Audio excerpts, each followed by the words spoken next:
aí, amigo? Ei, Maravilha, gente, como é que vocês estão beleza? aí? Tudo E bem, aí, graças Fantástico. a Deus. Kevin, tudo bem, querido? Tudo certinho, tudo em paz. Cara, você tá muito a cara do pastor André. Não é possível, velho. Você é irmão gêmeo dele. Não é isso, velho. Muito igual. Você tem foto dele quando era jovem, assim? Vocês se comparam? Tenho, Você vê a semelhança quando ele era jovem? tenho, é muito parecido, né? Já fiz uns comparativos. Depois você posta pra gente, eu quero super ver isso. Eu adoro esses antes e depois, Se porque eu, fica posso, muito se eu igual, né? postar uma foto dele antiga, ele me deserda. Esse dizer.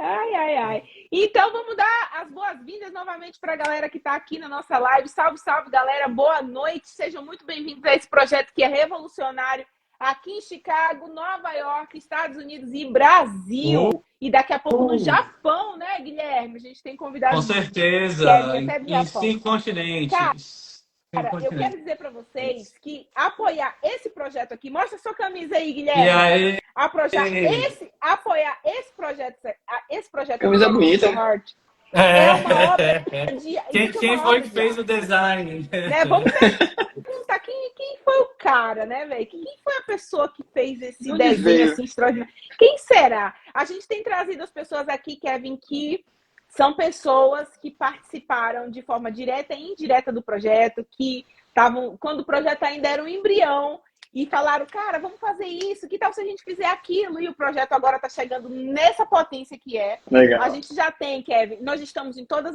as mídias sociais, todas as plataformas, inclusive na Rumble, que não está autorizada aí no Brasil, a gente também posta os vídeos no Rumble. Nós temos o nosso site, né, que é o artificialheart.com, e dentro do Artificial Heart a gente traduziu para 4 idiomas, português, inglês, espanhol e japonês. Dentro do próprio site, a pessoa pode encontrar uma página, como fala? Eu não lembro. Uma landing page dentro do site que dá acesso a ela poder entrar na nossa loja e fazer o pedido da camisa, da caneca, dos hoodies, boné, capa de celulares, capas de fones de ouvido. A gente está com a linha bem bacana. Só que todo o dinheiro que a gente vende esses produtos, a gente está convertendo esses produtos, o valor da venda desses produtos para o projeto. Legal. Porque a gente tem dialogado com os estúdios aqui nos Estados Unidos que têm interesse em patrocinar. Eu estava falando na live anterior que a gente foi fazer uma pesquisa de mercado e a gente descobriu que tem uma demanda, cara, gigantesca de dólar, tipo, parado no mercado até 2030, de pessoas que querem esse tipo de conteúdo, só que com cunho cristão. E não tem ninguém produzindo. Não anime, graphic novel, na pegada que a gente está produzindo. E tem muitos estúdios que têm interesse, mas a gente precisa levantar uma grana para a gente entrar com uma parte, uma vez que nós somos os donos da marca. E aí eu queria saber, já começar a introduzir você. Cara, fala quem é você, de onde você veio, quantos anos você tem, quantos filhos você tem. Conta um pouco da sua história antes da gente começar a nossa entrevista. Calma aí, antes de você falar, você que está aqui assistindo essa live, eu sou a Késia, eu sou a produtora de marketing e business desse projeto. E o Guilherme é o CEO, ele é a mind artística desse projeto. Ele que idealizou. Nós somos sócios e Kevin fez parte desse projeto quando a gente ainda estava nascendo, quando éramos um bebezinho. Mas antes da gente falar do projeto, fala sobre você, meu querido. Deixa eu ver como é que eu, depois de toda essa introdução, deixa eu ver como é que eu me apresento. Para quem não me conhece, eu sou o Kevin, sou pastor, também trabalho na área de comunicação de alguma forma, mas mais diretamente sou pastor. E hoje eu estou aqui na FADBA, né, que é a Faculdade Adventista da Bahia, e hoje estou como pastor universitário aqui. Então a gente atende esse público. E tive o prazer de conhecer o projeto do Artificial Hearts aí bem no início mesmo, ali no protótipo, quando era um embrião, ainda, né? Quando era um embrião. E a gente teve o prazer de conversar, né, e sonhar muitas coisas. Tem sonhos que eles ainda vivem no meu coração de alguma forma. A gente chegou a conversar, Claro. Mas é muito legal a gente poder, de alguma forma, ter participado disso, né? Tá, você eu é não tenho casado, filhos, não. Vamos com você calma. tem filhos. Sou casado, semana retrasada A gente fez 3 anos de casados, Legal. então Massa. vamos com calma, ainda não tenho filhos. Estão na Vou deixar um pouquinho fase mais da pra lua de frente. mel, estão curtindo. Massa, massa. Ô, Kevin, antes de a gente falar um pouco como foi o seu processo e a sua trajetória no Ari Fisher Hard, fala um pouquinho da tua trajetória, o que fez você decidir ser um pastor? Porque, tipo assim, por que a minha pergunta? Hoje está cada vez mais incomum. Eu não estou falando a nossa bolha cristã, a gente vê muito, mas assim, eu que sou influenciadora digital, que trabalho, produtora de conteúdo, eu não vejo tanto os jovens da idade de vocês, da nossa idade, da nossa geração, querendo fazer teologia. O que te impulsionou a ser um pastor? O que te impulsiona e o que te faz querer pregar para as novas gerações? Porque eu vejo que os pastores mais jovens, eles são bem tendenciosos a pregar para as novas gerações. Como é Sim. isso, cara? E esse conflito que você encara de pregar para as novas gerações, ver que isso é um legado que você precisa ter, e levar em consideração também as gerações mais velhas, que estão aqui, que são, sabe? Como é isso, cara? Como é dialogar com essa diversidade? Pronto. Vou tentar responder essa pergunta trazendo um pouco o meu contexto de vida, tá? Para quem não sabe, meu pai é pastor. E aí a gente tem uma síndrome de filho de pastor, que é o filho de pastor não querer ser pastor. Só que eu acompanhava meu pai desde pequeno em tudo que ele ia fazer. Ele ia fazer algum evangelismo, alguma coisa, ia fazer alguma atividade, ele me levava para acompanhá-lo. Então isso para mim sempre foi algo que motivou, que incentivou, que me fez ter uma visão muito bela do ministério pastoral. Então o que acontece? Eu acabei tendo esse desejo de ser pastor. E aí, desde os 6 anos de idade que eu falava, vou ser pastor, vou ser pastor, vou ser pastor, vou ser pastor.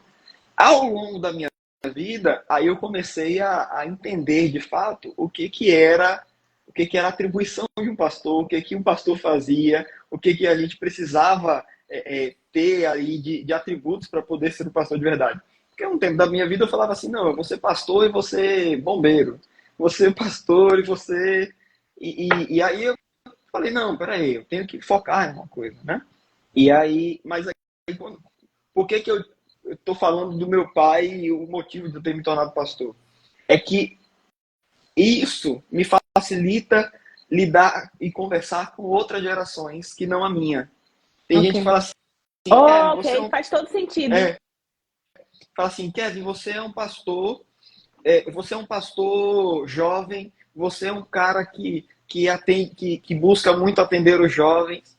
Aí eu falo assim, geralmente, né, quando me perguntam isso, eu falo, gente, é o seguinte, eu sou um pastor e eu sou jovem. Eu completei, no final do ano passado, eu completei 30 anos, não sou tão jovem assim. A sua cara. Mas, por um acaso, eu estou mais próximo dessa faixa etária e eu gosto de muitas coisas que a maioria das pessoas dessa faixa etária gostam. Então não significa... então não é que eu, assim, eu pego o meu ministério e falo, não, vou focar no ministério para os jovens. Não, é só uma facilidade que eu tenho de me comunicar com essa galera. E por meu pai ser pastor e de uma geração diferente, eu tenho o costume de conversar com ele. Eu tenho o costume o Guilherme sabe um pouquinho mais do que é isso.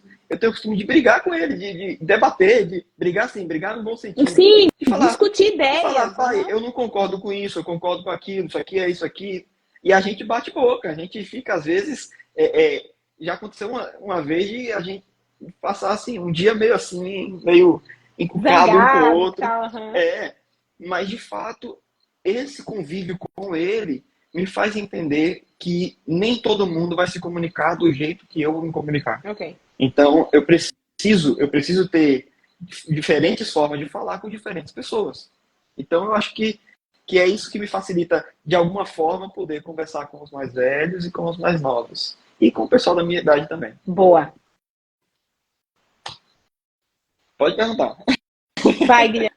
E, Kevin, fala assim, né, você falou um pouco assim de como você recebeu, né, essa vocação, esse chamado para ser pastor.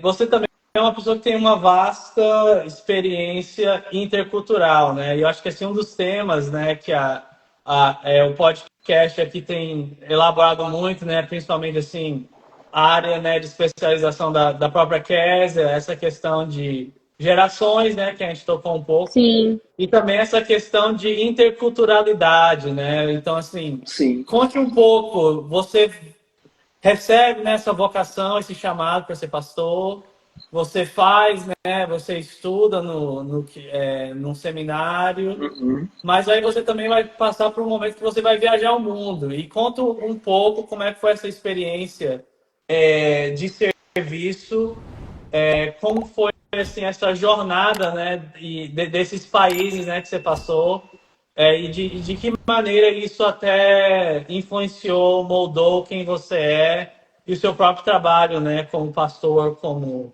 Sim. ministro, né, do Evangelho. Ok. Então, vamos lá. Voltando para aquela conversa lá, para aquela pergunta, para a primeira pergunta, convivendo com meu pai, eu lembro que eu falei assim, eu não sabia o que era ser um pastor, de certa forma, né? Eu ainda não sei, ainda estou aprendendo. Mas a visão que eu sempre tive do ministério pastoral era cuidar de pessoas e mostrar Cristo para elas.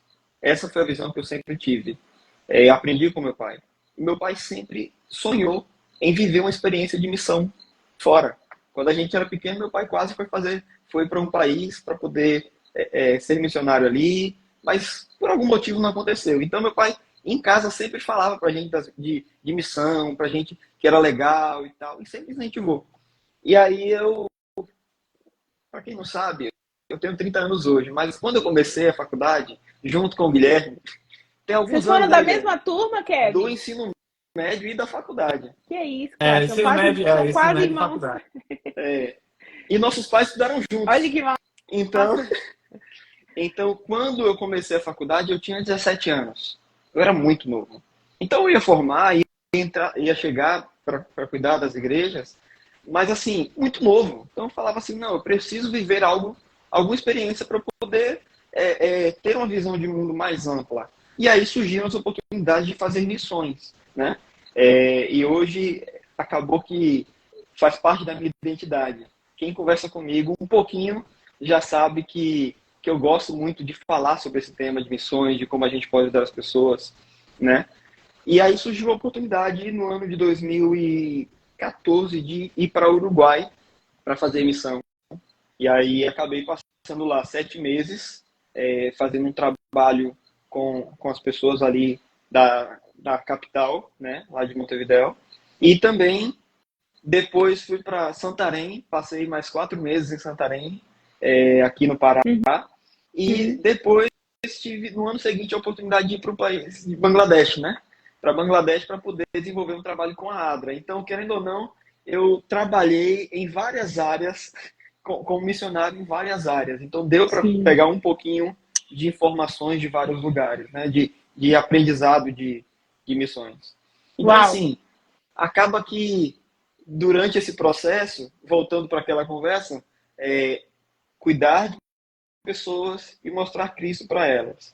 Então, não tem uma forma melhor para mim de a gente poder viver isso aí do que nesse campo missionário. E ir em outros lugares onde as pessoas às vezes não têm esse acesso. Então, Kevin, foi você mais sabe ou que eu menos não assim vou. que eu... Você sabe Pode falar. que eu não vou ser boazinha, né? Não vai ficar só assim nesse negócio de perguntas e respostas, porque senão o podcast fica muito Pode sem graça. cortar. O negócio aqui é botar o negócio para cortar. pegar fogo. E eu gosto de que o mar pegue fogo pra gente comer peixe frito. E é o seguinte, Kevin, eu tenho, já vivi, eu sou quase da idade de vocês, a nossa diferença é muito pouca de idade, a gente é quase da mesma idade. Mas eu, como vocês, eu comecei muito jovem o meu trabalho missionário, eu venho de uma família cristã também.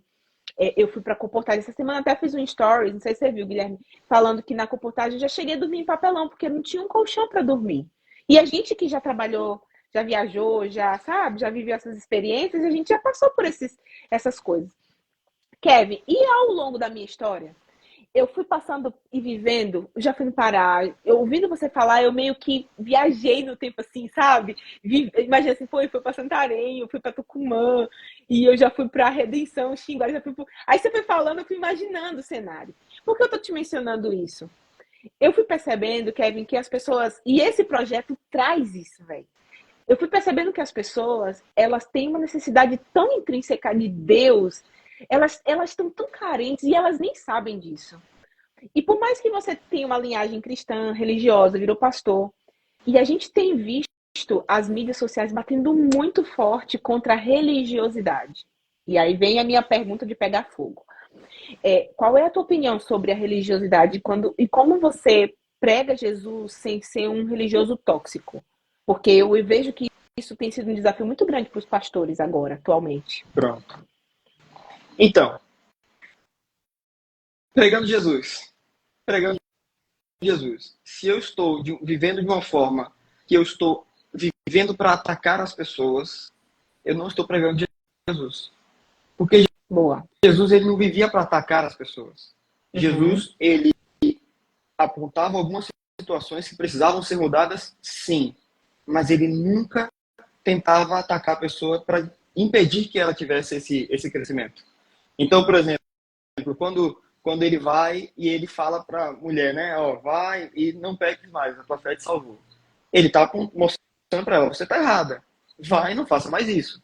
Mas qual é o ponto, Kevin? Qual é o ponto do erro? Porque, por exemplo, assim, as pessoas querem amar Jesus, mas as pessoas não querem seguir uma regra. Elas acham que, eu quero Jesus, paz e amor, não precisa ter lei e justiça. Como ter um ponto de equilíbrio nisso?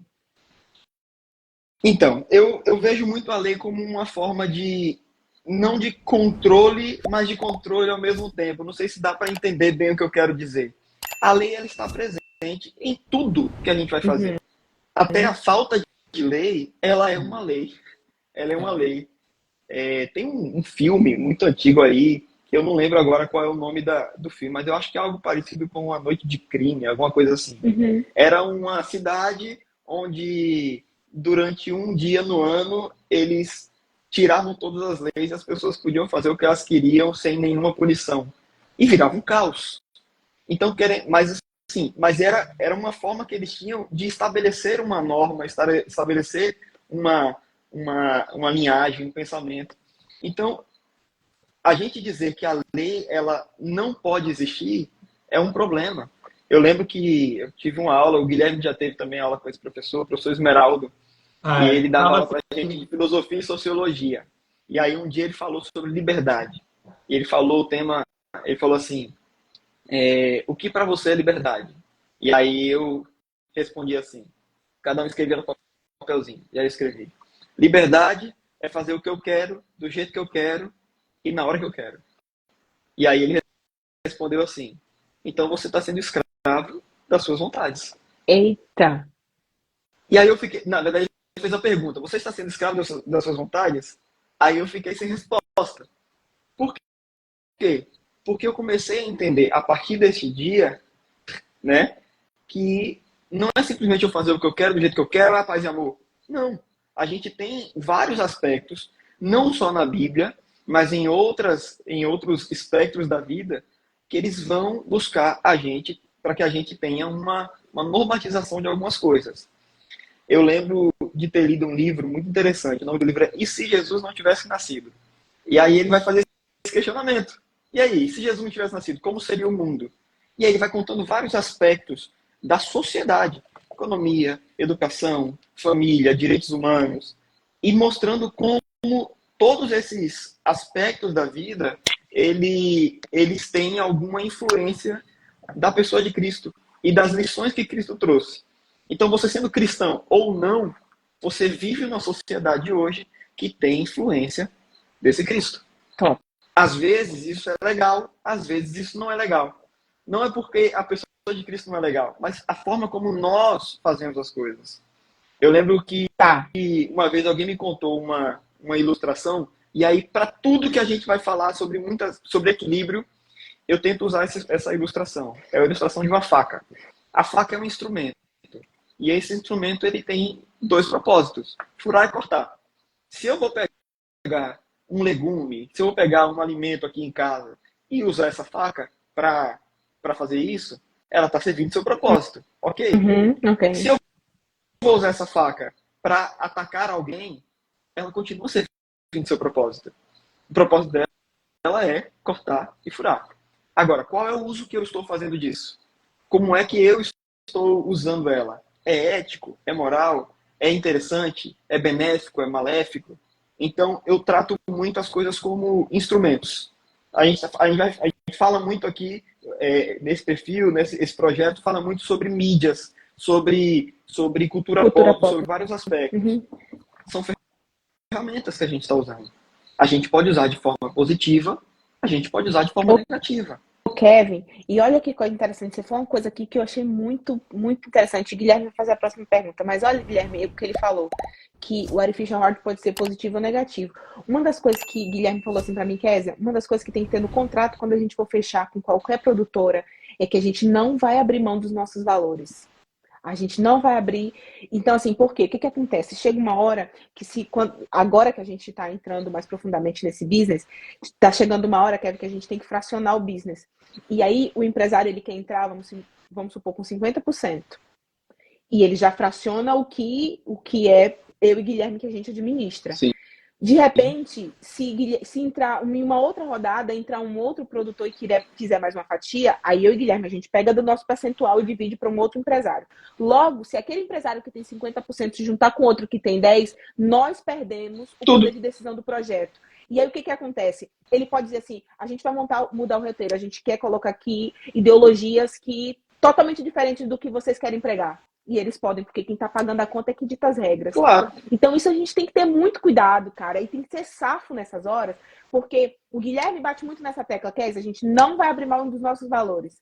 A gente não vai se vender, a gente não vai se prostituir. E por mais que demore, que a escalabilidade do projeto seja tipo 5, 6 anos, a gente vai encontrar o ponto combinante para a gente levar a verdade que a gente quer pregar. Então, isso tem que ter. Eu acho que você explicou muito bem. O exemplo da faca, assim, foi fenomenal. Jogue duro, Guilherme. Não, Kevin, não briga. Eu acho a discussão maravilhosa, né? E acrescentando a isso, né? Eu queria saber um pouco mais, assim, como essa experiência, né? A gente está falando um pouco assim, a gente vive numa sociedade de maioria cristã, em que as pessoas meio que não percebem, que nem você falou, né, Kevin, o quão impregnada o cristianismo está na nossa sociedade, até que a gente perde isso, né? Então, acho que é muito fácil a gente não valorizar muitos aspectos.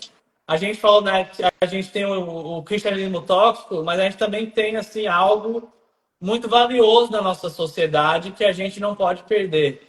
E como é que, assim, essa sua experiência? Eu sempre estava curioso para saber de morar num país de maioria não cristã, né, que foi um dos países onde você estava. Como é que isso, assim, fez você ver, digamos assim, a religião, o cristianismo, se fez, né? Pode ser que não tenha feito, mas assim, eu fico pensando, né? Eu tô 10 anos que eu tô meio que fora quer dizer, eu tô voltando agora, né, para a instituição ano que vem, mas antes disso eu tava assim 12 anos fora num ambiente que era fora meio, né? da minha denominação, né, religiosa. Aí quando você tem um olhar de fora, você vê, né, você valoriza as coisas De dentro. que você tinha, né? E a minha pergunta, então, para você, com essa experiência, né, em Bangladesh, ou até mesmo no Uruguai, que é um país extremamente secularizado pelos padrões da América Latina, como é que isso fez você olhar, né, a sua fé de maneira diferente? Pronto. Só voltando um pouquinho no ponto que a gente estava falando antes, eu lembro de uma vez que eu vi o Cortella falando sobre, acho que foi o Cortella, ele falando sobre pessoas tontas. E ele fala que em todos os ambientes vamos ter pessoas tontas. Vamos traduzir isso para pessoas tóxicas. Em todos os ambientes vamos ter pessoas tóxicas. Pode ser no meio cristão, pode ser no meio não cristão. Vamos ter pessoas assim, pessoas boas e pessoas ruins, pessoas legais em alguns pontos e pessoas complicadas em alguns pontos, em todos os contextos. Então, o que eu acho interessante? É a gente entender que o cristianismo ou não cristianismo, ele, apesar de ser feito de pessoas, ele não se resume às experiências que temos com algumas delas.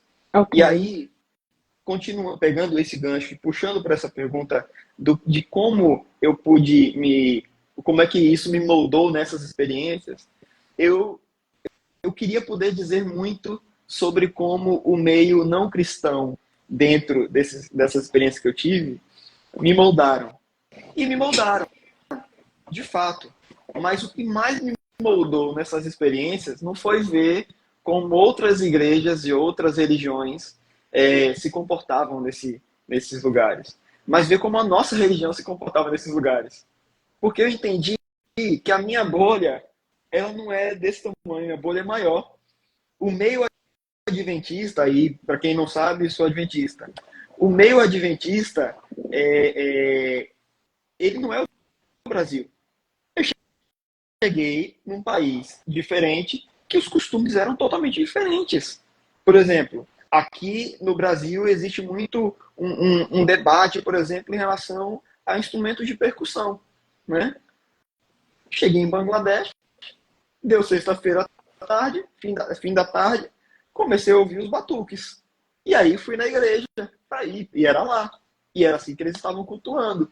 As pessoas, elas se relacionam e se comportam de formas diferentes em lugares diferentes. Por quê? Porque a gente vive baseado na cultura que a gente aprendeu.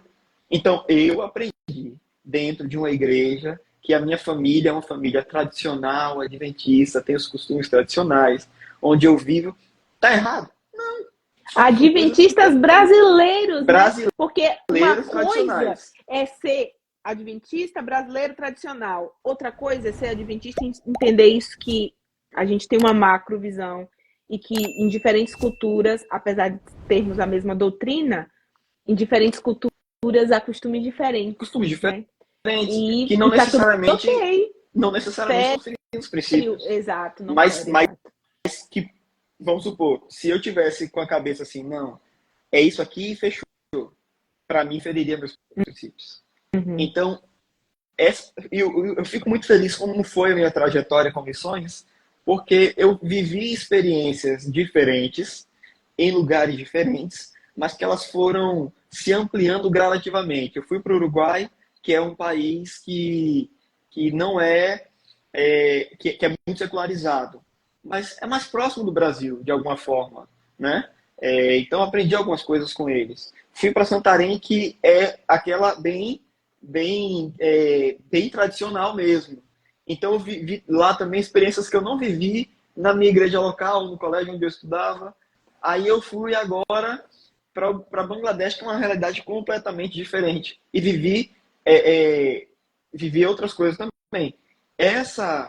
Esse ampliar gradativo, para mim, foi muito benéfico, porque eu não tive. Se dias me perguntaram, qual foi o maior choque de realidade que você teve? Eu falei, eu não tive muito choque de realidade. Porque para mim foi gradativo. Porque você foi com a mente aberta, né? Exato. Você foi com a mente aberta. Exato. Olha, Kevin, deixa eu compartilhar uma coisa com vocês.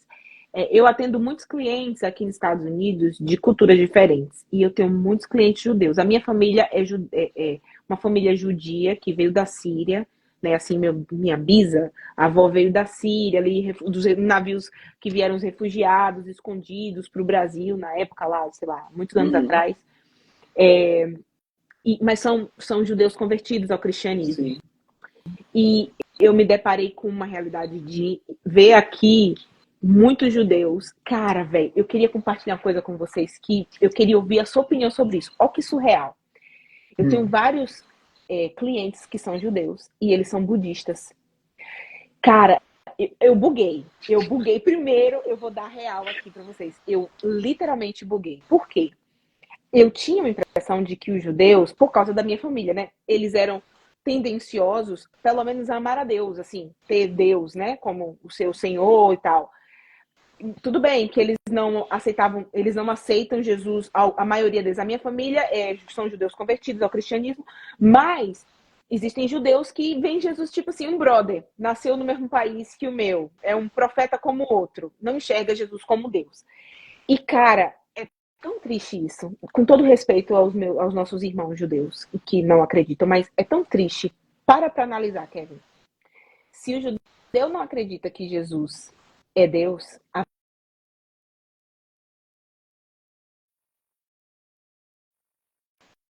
e que talvez Ele busca respostas, ele não encontra. E por que eu tô querendo dizer isso? Várias famílias aqui que eu encontro, que são inclusive meus clientes, eles são budistas, eles adoram outros, ou têm outros tipos de crenças religiosas e tudo. E uma das coisas que eu identifiquei é que eles têm um vazio existencial muito grande, porque para analisar, se eles estão esperando o Messias, que foi prometido lá atrás no Antigo Testamento, e esse Messias ainda não veio, porque nós acreditamos que o Messias foi Jesus, mas se eles ainda estão esperando esse Messias, então o Deus que eles acreditam abandonou eles. Porque, cara, a gente está em 2023, 24, e esse Messias ainda não veio, velho. Tipo, abandonou nosso povo, e eles são muito prósperos, eles são muito ricos, e eles meio que justificam o fato de, ok, o Messias não veio, mas Deus pelo menos nos abençoa. Mas é muito triste isso, você não ter o Messias, você não acreditar que o Messias já veio. Então eles entram num nível de antagonismo que é muito triste. Kevin, com tua experiência transcultural, com ter viajado a outros países, ter visto outras religiões, outras culturas, isso impactou a tua bolha, porque quando a gente sai da nossa bolha Brasil, religião, talvez a gente não estoure a bolha toda, mas a gente tira algumas camadas da bolha. Como isso que acabei de compartilhar contigo, como isso te impacta? Porque é muito impactante isso. E a gente tem uma missão, porque as pessoas pensam que os adventistas é uma religião. Os adventistas não são uma religião. Nós somos um movimento profético. A gente tem uma missão. Então, como você enxerga? Qual é a tua cosmovisão em relação a isso, velho? Foi muito, né? Foi muito.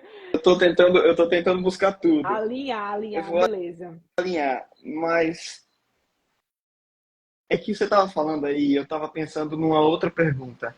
Não, joga a sua pergunta. Eu vou jogar minha pergunta. O Guilherme, Vamos polemizar ele, aqui um pouco. eu jogo umas perguntas pro Guilherme às vezes. A gente tem um grupo, né, Guilherme?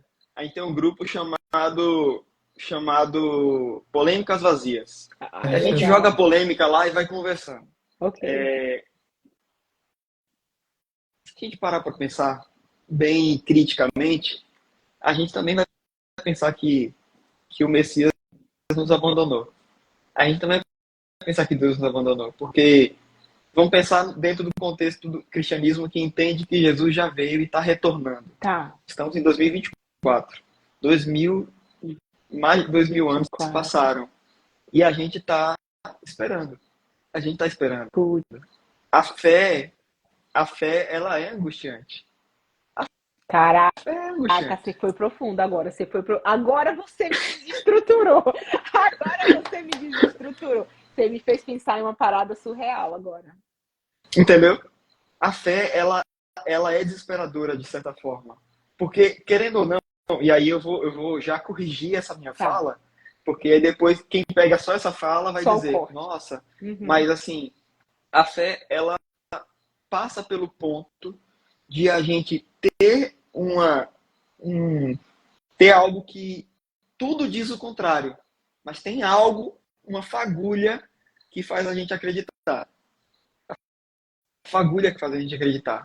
É esse algo, é fé. Okay. Você tá entendendo o que eu tô querendo dizer? Sim, tô entendendo. Continue. Se a gente vai olhar só pelo factual, não vale a pena.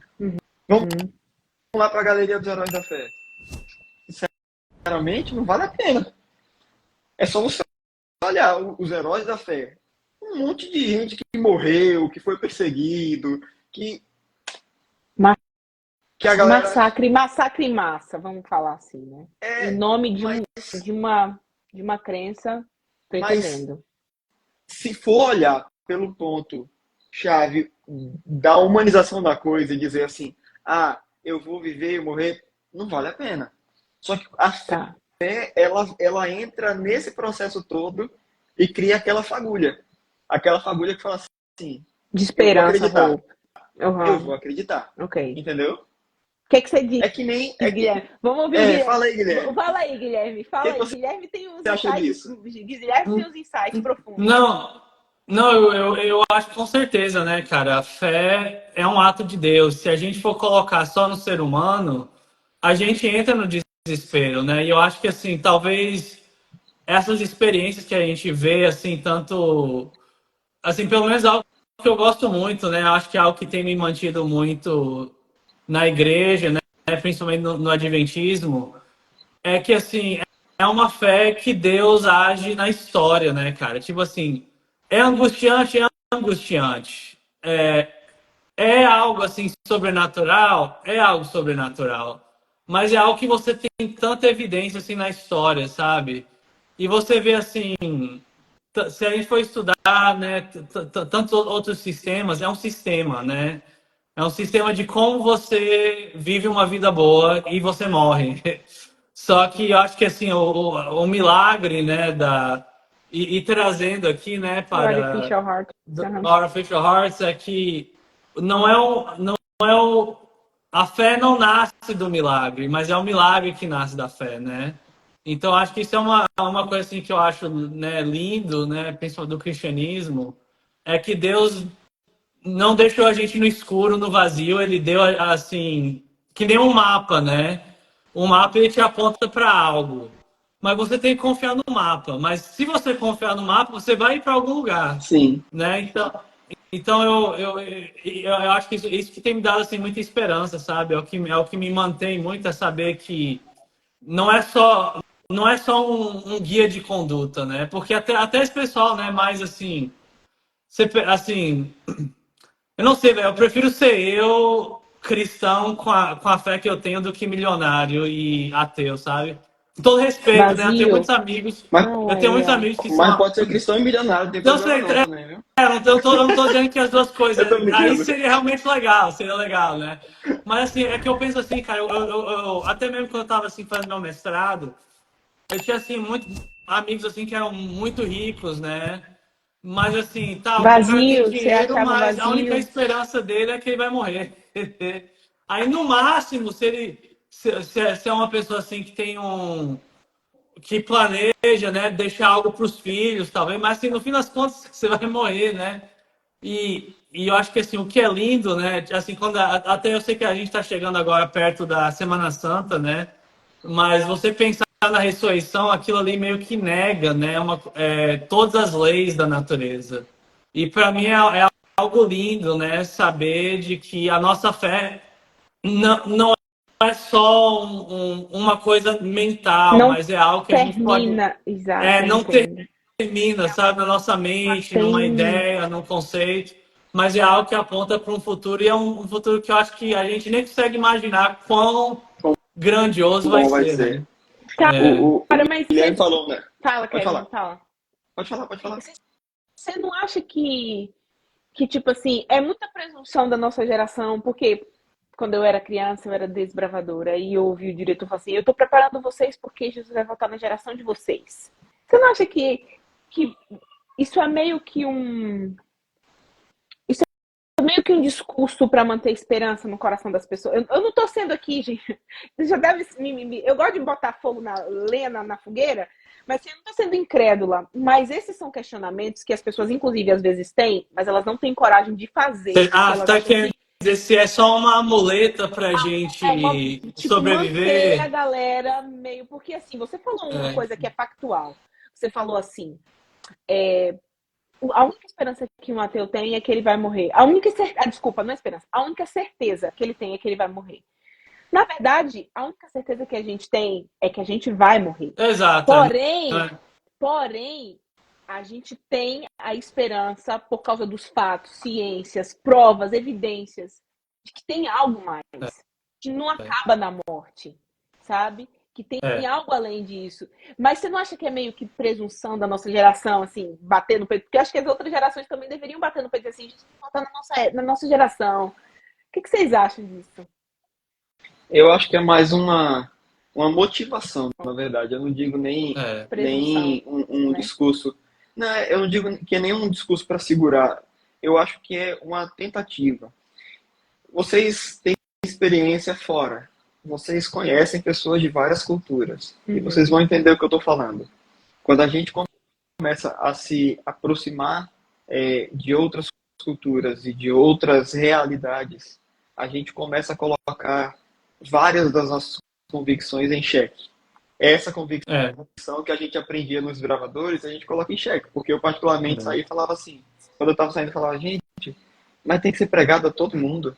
Peraí, Como isso, velho? É muita como é gente que no isso vai mundo. acontecer? 8 E bilhões. aí eu volto para uma leitura que eu estava fazendo esses dias e o autor falava assim, puxando o que o Guilherme falou, né?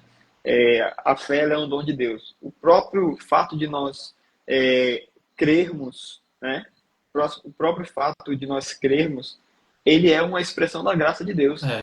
Gente, o fato de a gente ter a esperança é algo que a gente não merecia. Mas a Isso.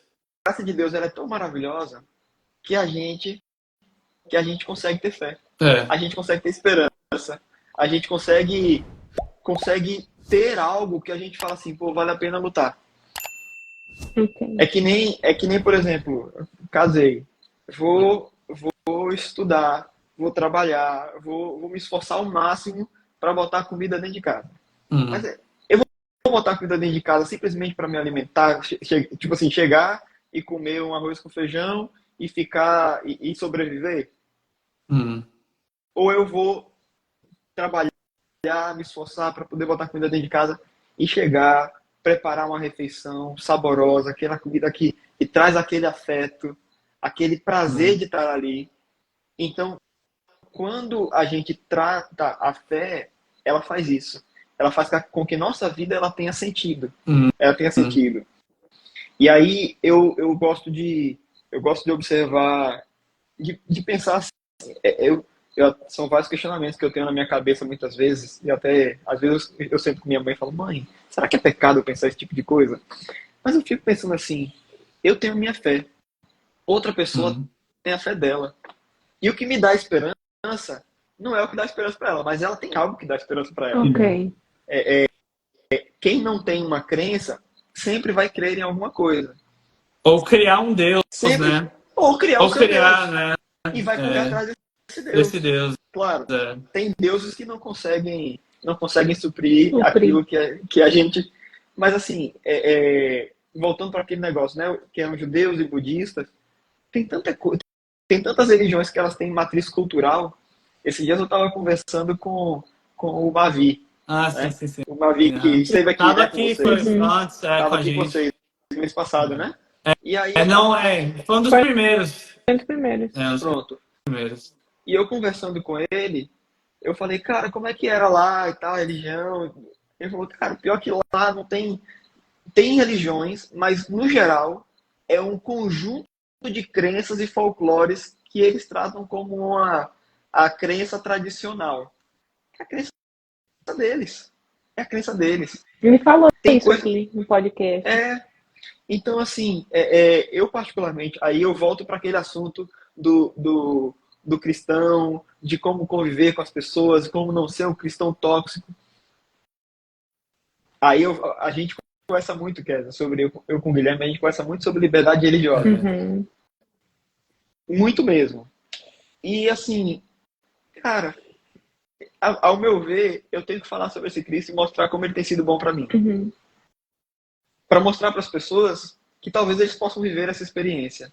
Mas respeitando que talvez essa pessoa fale assim, não funciona para mim. Ok. E tá isso é tudo muito bem. difícil. E isso é muito difícil para mim, como alguém que quer falar de Deus, como alguém que tem esse senso missionário, como alguém que é pastor. Mas eu preciso ter isso muito claro comigo. Eu estou aqui cumprindo a minha parte, fazendo a minha parte, fazendo o melhor de mim. Orando por essa pessoa, falando com ela, aconselhando. Mas eu só consigo ir até onde ela me deixa. Opa. Se eu tento ir onde ela não me permite, eu estou fazendo o contrário do que Deus fazia. Porque Jesus, ele só ia onde permitiam ele.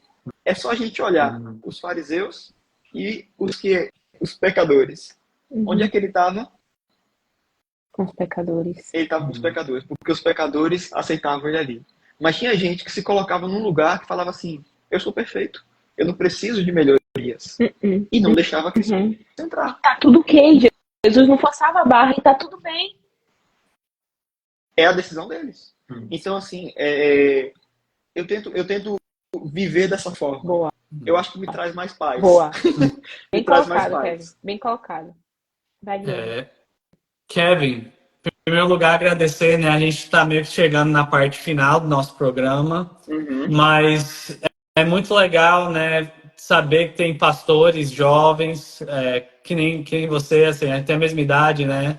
Mas é legal saber que essa nova safra, assim, está bem comprometida em trazer, né, o evangelho em todas as suas dimensões para as pessoas. E eu fiquei pensando muito, né? Eu gostei muito da reflexão da Késia, porque a gente vive num mundo em que as pessoas estão buscando em algo para se sustentar, né?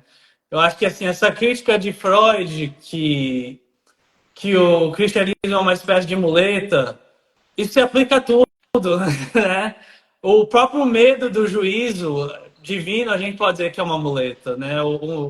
Você se fazer de um Deus, né? De se colocar como uma medida de todas as coisas, é uma muleta para você se eximir da possibilidade de que haja um ser, uma entidade maior, superior a você, a quem você tenha que prestar contas, né? E o World of Special Hearts, a gente criou esse projeto, né? Você acompanhou, você foi assim um cara que torceu muito pra gente, a gente agradece muito o amor, né? O carinho. Ele tem esse propósito de trazer, de ajudar as pessoas a considerar a possibilidade da fé, né?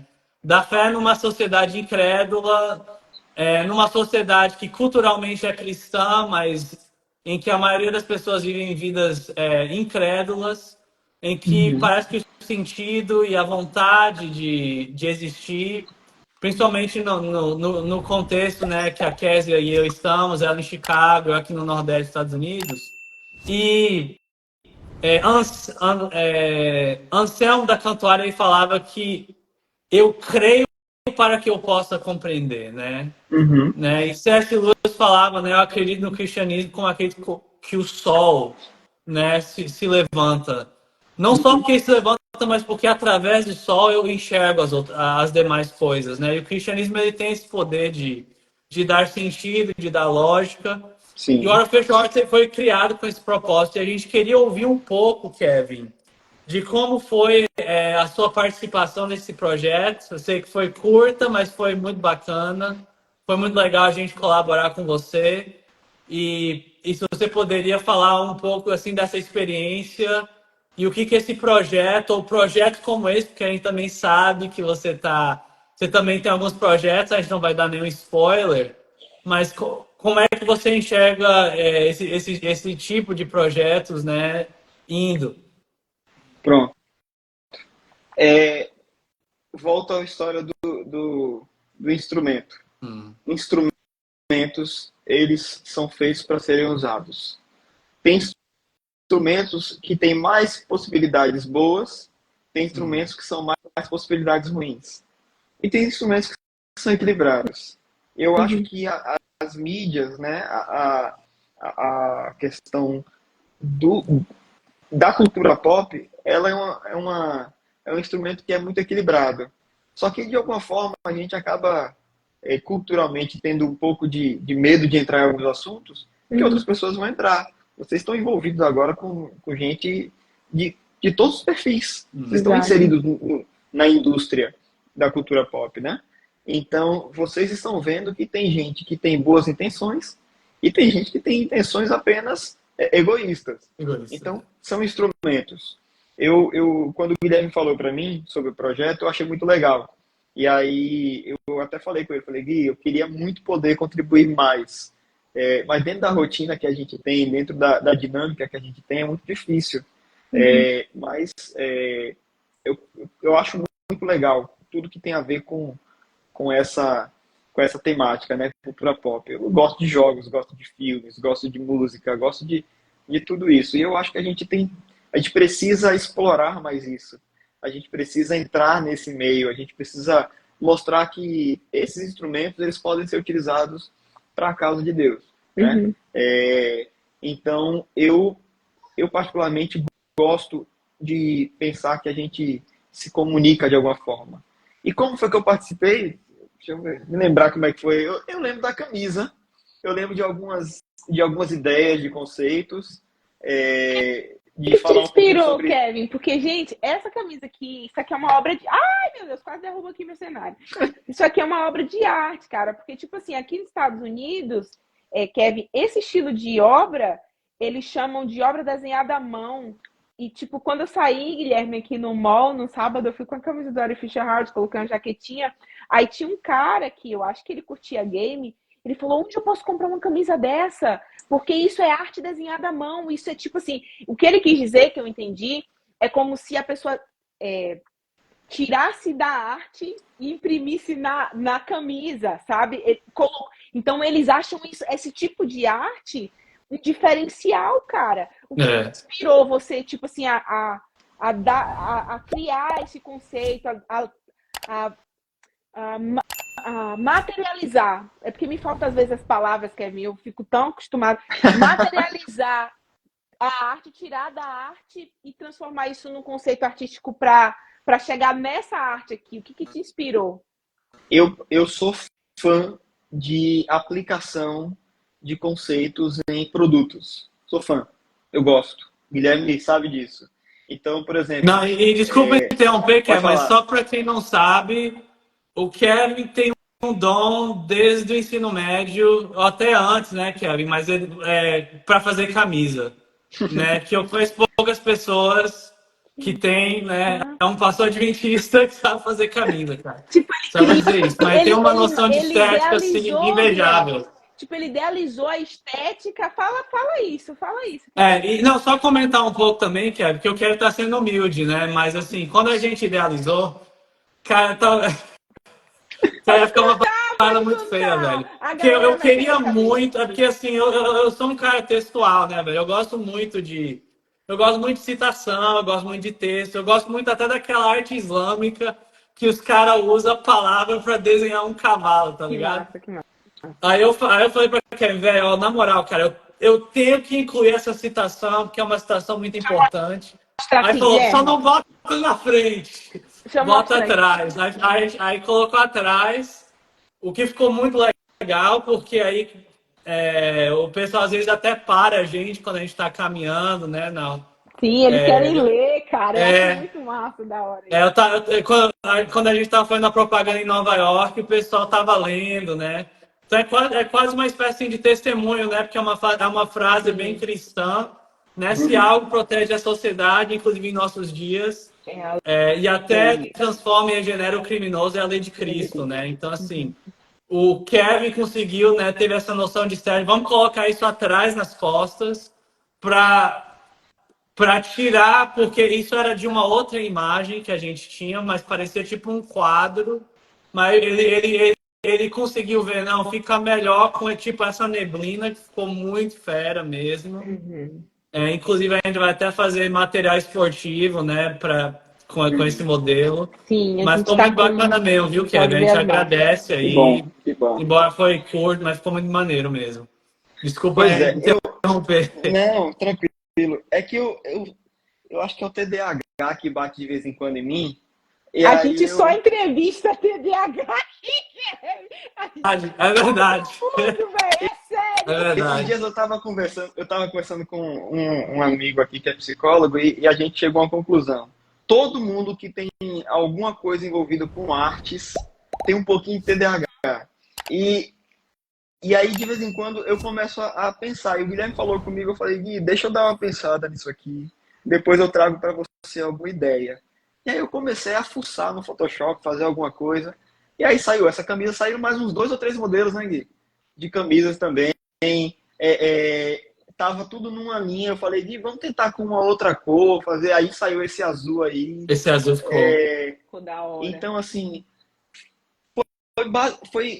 não foi nenhum conceito, que eu não tenho esse cacife todo para pensar em super conceitos, não. Mas eu gosto de aplicações, eu gosto de fazer aplicações de marcas em produtos. O que te inspira, então, cara? Desculpa aí, eu sempre fui curioso para saber. Você tem algum modelo, alguma referência, gente, assim, que você... Eu vejo muita coisa, né? Eu vejo muita coisa. Desde o ensino médio eu brincava com fazer camisa. A camisa nossa camisa do ensino médio eu fiz. Eu lembro. Eu fiz no Paint na época. E aí Para quem não sabe, nossa camisa do ensino médio, ela tem uma estampa tipo de presidiário, E o assim. E era número da o número da matrícula. matrícula É muito e massa. tal. Então vocês ainda Cara, lembram até hoje não, o número da e a matrícula. diretora do colégio falou que foi a melhor camisa que ela já Porque viu era no mais terceiro ano. original, na cabeça dela era É. mais original. Não, então tem dom, né, cara? Assim, Então é isso. realmente. Assim, não é. Eu gosto de mexer com isso, eu gosto de conversar nos produtos. Por exemplo, estava falando para o Guilherme esses dias. Eu estou desenvolvendo um jogo. Eu fui fazer. Fala dos seus projetos, então, agora. Faz o merchan aí. Não, mas é porque tá bem no projeto embrionário. Mas eu vou explicar Mas esse mais é o ou momento, menos. meu filho. Pode se jogar. Eu estou desenvolvendo um jogo que a temática dele é o público missionário. Inclusive, o Gabe entrou aqui, a inspiração foi lá na casa do Gabe. A gente estava conversando e tal, a gente falando, aprendendo sobre alguns jogos e eu tentando pensar em outras ideias também. E aí surgiu essa ideia de pegar um jogo de cartas baseado em um outro jogo que já existe. Em dois jogos, eu peguei meio que dois conceitos de jogos diferentes e apliquei no mesmo jogo. E aí a gente tem a ideia de lançar esse jogo aqui pela FADBA e todo valor que for de lucro, ele serve como uma forma de arrecadar fundos para enviar pessoas para o campo missionário. O colégio tem o SVA, então o jogo ele tem esse foco nos voluntários, nos missionários. Então os personagens são líderes de missão, missionários, patrocinadores de projetos, missões locais. E aí dentro disso tudo a gente é um jogo de cartas simples, rápido, que pode ser jogado entre 2 a 8 pessoas. E aí, enfim, aí eu já peguei, eu tive a ideia do jogo em um voo de Curitiba para Salvador. Correto? Beleza. Eu estava vindo de Curitiba para Salvador. Nessa viagem, eu fui anotando e veio todo o conceito do jogo. Pronto, chego em casa, o que eu faço? Photoshop.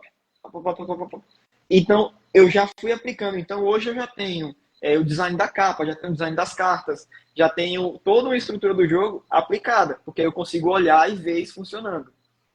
Olha, vou te falar uma coisa aqui, tá? E a galera que ficava criticando vocês e a gente quando ficava na porta da igreja jogando as cartas de Pokémon, Digimon, Yu-Gi-Oh! Aí agora, valeu ou não valeu?